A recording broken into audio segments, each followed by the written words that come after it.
Ngayong araw nga ay mamamasyal kami dito sa bayan ng Balayan, Batangas. At syempre kasama namin ang aming anak na si Gistor Jacob. At syempre ang bagong dating sa aming buhay na si Bibi Joy Joy. First time nga makapasok ni Bibi Joy Joy sa gantong lugar at mangha siya sa kanyang nakikita. Si Bibi Joy Joy at 3 taon na ngayong October 7. Malapit na ang kanyang birthday. Ipaparanas nga namin sa kanya ang naranasan ng aming anak kahit sa mga simpleng paraan lang na ginagawa namin sa aming anak kapag walang pasok ang aking asawa. At dito nga sobrang saya ng Bibi Joy Joy dahil manghang-mangha talaga siya sa kanyang mga nakikita. Dahil sa buong buhay niya ay nakahiga lamang siya sa 4 na sulok ng kwartong yon.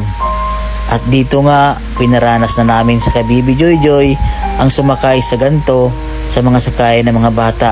Bakas sa mukha ng bata ang kasayahan ng kanyang naranasan ngayon. At sana tuloy-tuloy ang blessing na dumating sa ating buhay para mas marami tayong matulungan ng mga bata.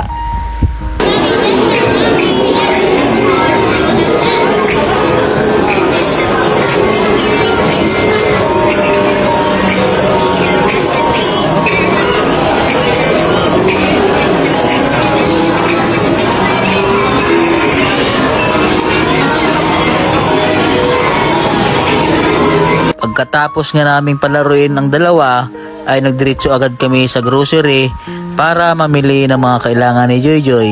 Kinumpleto namin ito ang kanyang mga kailangan katulad ng mga diaper, gatas niya at mga vitamins. At dito nga ang aking anak ay excited na ang maglakad-lakad. Sa ngayon nga ay hindi kami namumroblema ang alagaan si Bibi Joy Joy dahil ang bata ito ay napakabait. At awa naman ng Panginoong Diyos, siya ay lumalakas na at nakakatulog na ng mahimbing. Kaya nagpapasalamat kami sa inyong mga dasal, sa aming mga followers at sa mga sponsor na nagbibigay tulong para ka Bibi Joy Joy. Pagpalangin po kayo ng Panginoon Diyos. God bless po sa inyong lahat. Ito nga po lahat ng aming napamili sa araw na ito. Medyo madami nga ito.